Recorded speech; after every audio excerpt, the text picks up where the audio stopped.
Сәлем достар, сіздермен куәгер каналы видео бастамас бұрын каналға тіркелуді сұраймын, өйткені видеоны жазылмай көретіндер көп екен. Рахмет, ал біз бастайық.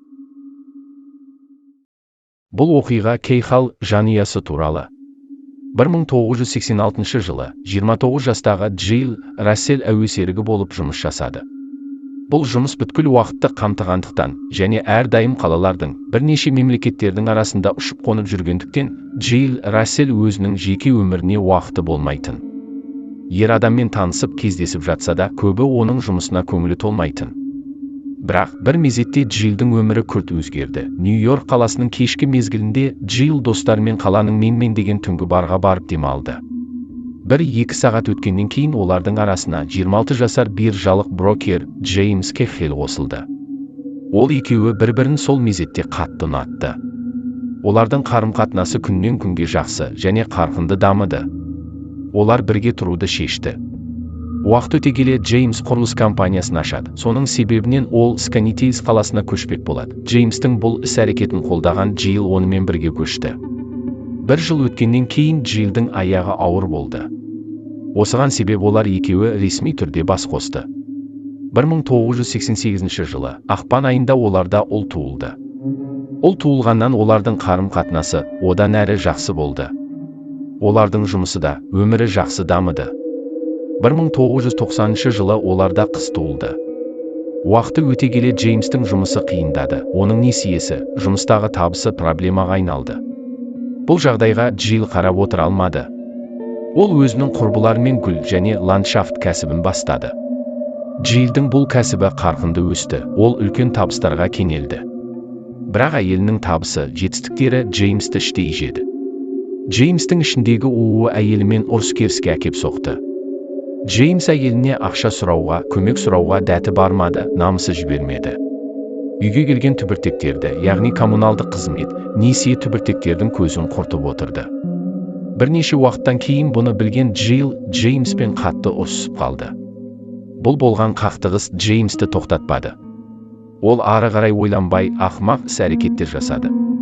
1996 жылы Джеймстің қолына кісен салынды. Ол жұмысындағы құжаттарды заңсыз өзгерткен. Оның қуанышына ол айыппен құтылып шықты. Джилл өзінің жинаған ақшасын күйеуіне көмектесу үшін жұмсады, бірақ бұл жағдайда Джеймсті тоқтатпады. 1998 жылы Джеймстің тағы бір қателігін әйелі көтере алмады. Көктем 1998 жылы үйді жинастырып жүрген Джилл бір затты тауып алады. Ол зат не екенін түсінбеді. Ол заттың батырмаларын басып отырып, аудиожазба жасайтын магнитофон екеніне көзі жетеді, және ол зат бірнеше бөлмеде болған. Джеймс әйеліне айтпай, оны жазып жүрген. Бұны түсінбеген Джилл күйеуін ашулықпен күтіп отырды. Кешке Джеймс үйге кірген сәттен Джилл айғай-шу шығарды. Олар бұғанға дейін бұлай ұрыспаған еді. Екеуі ақыры төбелеске дейін барды. Ұрысу барысында Джеймс әйелін қатты итеріп жібереді. Әйелі еденге құлаған сәтте Джеймс оның бір қолын артқа қайырып жатқан кезде, әйелі одан қашып үлгереді. Аспаз бөлмесіне барып пышақ алады. Джеймсті қорқытып сыртқа қашып құтылады. Джеймстен көңілі қалған Джилл ресми ажырасуға арызданды. Джеймс оған қарсылық білдірмеді.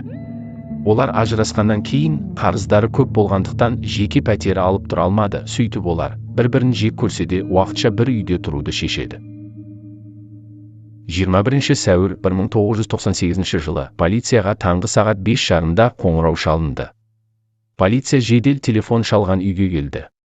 Полиция келген кезде үйдің алдында 5 адамның тұрғанын көрді. Олар Джеймс Кехал, оның ағасы, ата-анасы және таныс дәрігер еді. Джеймс полиция қызметкеріне үйдің ішінде бір жағдайдың болғанын айтып, ас бөлмеге кіруін сұрады. Полиция ас бөлмеге кірген кезде қанның көптігіне куә болды. Қанның соншалық көптігі еденге, кереге, бөлменің төбесінде де қанның шашыраған іздері болды. Ал еденде кілемге оралған Джилл Расселдің денесі жатты. Джилл Рассел тірі еді. Оның тынысы ақырын болса да, ол тірі жатты. Полиция жедел жәрдемге тез арада хабарласып көмек сұрады. Джилл өте көп жарақат алған еді. Оның басы, денесі толығымен жарақатта қандай еді. Полиция қызметкерлері Джилдің денесінің қасынан басы майысқан темір битаны тауып алды. Олардың екі баласы екінші қабатта бөлмелерінде отырды. Олар жарақат алмағанмен, олардың көздерін шошынғандарын байқауға болатын еді.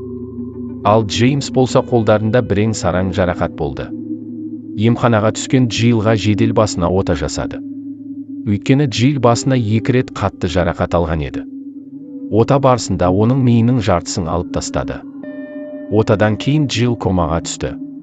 Джеймстің айтуы бойынша, ол Джейл екеуі қайта ұрсысып қалған кезде, Джейл пышақты алып оны өлтірмек болған. Джеймс амалсыз темір битаны алып, өзін қорғау үшін бірнеше рет Джейлді темір битамен ұрған. Полицияның үйдің ішін тексеру барысында Джеймстің айтқаны сөзі үйлеспеді. Полицияның ойынша екеуі шынымен де ұрсысқан, бірақ Джейл пышақ алмаған. Ұрсыс барысында Джеймс бита алып бірінші ұрған. Соққы алған Джейл үйдің артқы есігіне қашқан. Қашып бара жатқан жерінен ол тағы басынан соққы алған. Джеймс оның еденмен сүйреп, ас бөлмесіне алып келіп, ары қарай битамен ұруды жалғастырған. Ұрып жатқанда олардың үлкен баласы куә болған. Джеймс оған бөлмесіне баруды бұйырған. Ол Джейл өлді деп шланг алып, бір басын көліктің тұншықтырғышына, бір басына көліктің ішіне салып терезе, есіктерді жабып, көлікті оталдырып, өзін өлтірмекші болады. Оған шыда алмаған Джеймс ата-анасына хабарласып, мән-жайды айтады. Одан олар келгеннен кейін, ол осындай оқиғаны құрастырады. Джеймсті уақытша түрмеге жапты. Жарты жылдан кейін Джеймстің туыстары $100,000 кепілдікке ақша беріп, оны уақытша түрмеден босатып алды. Ал Джейлге болса 15 рет ота жасады. Джейл 5 айдан кейін ғана комадан шықты. Ол мүгедектердің қатарын толтырды. Ол басында ешкімді танымады. Ол қол-аяғын қозғалта алмады. Бастапқы кезде 1-2 сөзді айтуға ғана әлі жететін. Оның қасында құрбылары, туыстары, 2 баласы болды. Джейл күннен күнге ақырындап есін жия бастады. Ол қолымен заттарды ұстауға шамасы жетті.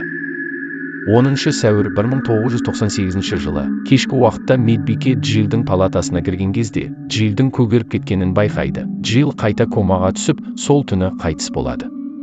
Медбикенің айтуы бойынша Джейлдің мойнында және денесінде ақ ұнтақтың іздері болған. Полиция қызметкерлері бүкіл бақылау камераларды қарады. Камерадан олар күзетшінің киімін киіп алған адам Джейлдің палатасын кіргенін көрді, және криминалистердің сараптамасы бойынша ол ақ ұнтақ аса қауіпті болып шықты. Күзетші болып берген адам ол Джеймс Кехел болды. Джеймс оның палатасына кіріп әлсіз болған, Джейлдің аузын ашып салған. Өкініш, әлсіз, даусы жоқ. Джейл қандай сезімде болды сол сәтте, сол бір хайуанның істеген ісіне.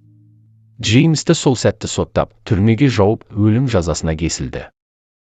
2003 жылы қайта болған сотты, одан өлім жазасын алып, өмірінің соңына дейін түрмеге жапты.